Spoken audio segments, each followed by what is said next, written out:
Hi, everybody. This is Professor Tauber checking in with a video, and we're winding down our semester together. This is a big deal.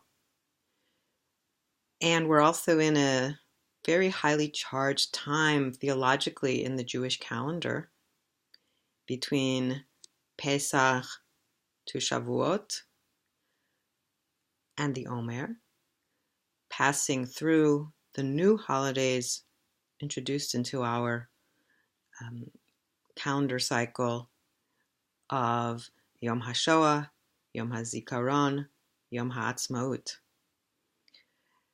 That's a lot to handle. Also, Lag BaOmer, can't forget about that. So, theologically, what's up here is a question that I'm always asking myself as we move from slavery to liberation, and yet we have all these other juggling acts going on at the same time.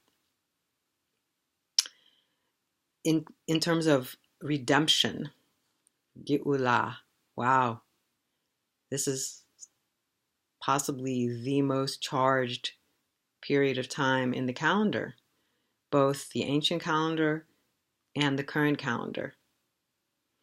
Jason asked us to come up with lesson plans to concretize some of our ideas, and I see that a bunch of you have posted for a middle school audience, which is pretty demanding one, and I'm glad that you have tried it out. As for me, I mentioned that I would like to bring in the notion of Shabbat as a foretaste of Olam Haba. This sounds good in theory. Of course, the fleshing out of what it means is a little bit more complex. Complex even for those who are very much involved in celebrating, practicing, observing Shabbat in some form or another, and also for those who are very disengaged from it. So therefore, my lesson would really involve a weekend, a retreat, probably only for adults, but maybe also families. And this retreat would happen over Shabbat, and it would give folks the time, the learners, the adult learners, to step away from the hurly-burly of our regular lives, to contemplate on some deeper level the necessity, the value of this day and this practice known as Shabbat. I recently discovered that Shabbat does not have a gender, the word, which is really fascinating. Also Ruach. It's used both with male and female suffixes. So that's sort of where I am right now. And while there's a utilitarian dimension of Shabbat, and even that is our medieval philosophers actually very much focused on that, Shabbat as an opportunity to disconnect from the world, to teach people about certain behaviors or ways of understanding the world.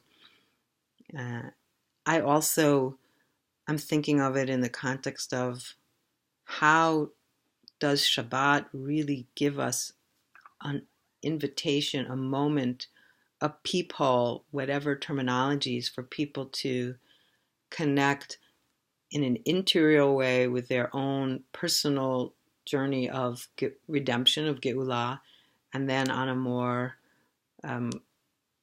collective and even cosmic sense. So I'm going to end this with reading from the Omer Counting Kabbalistic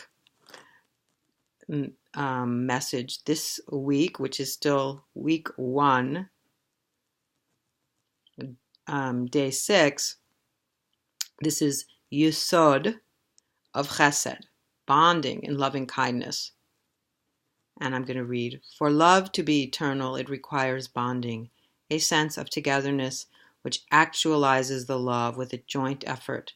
Eternal love requires an intimate connection, kinship, and attachment, one that benefits both parties. This bonding bears fruit, the fruit born out of a healthy union. Start building something constructive together with a loved one. So how might that relate to our relationship or understandings of how we connect to God?